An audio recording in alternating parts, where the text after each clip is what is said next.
In front of me is POCO C71 and today I would like to show you how you can add a password to Google Passwords Manager.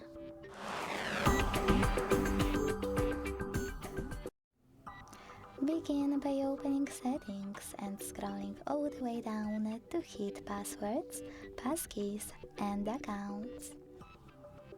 Now select Open under Google.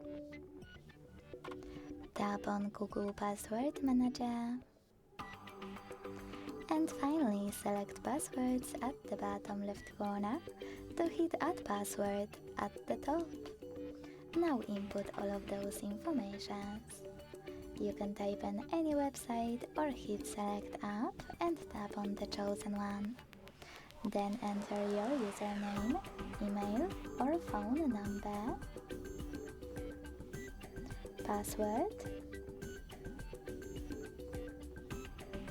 and even take some helpful notes. When you finished, hit Save at the top right corner. Thanks so much for watching. If you enjoyed this video, don't forget to leave a like, comment and subscribe. Bye!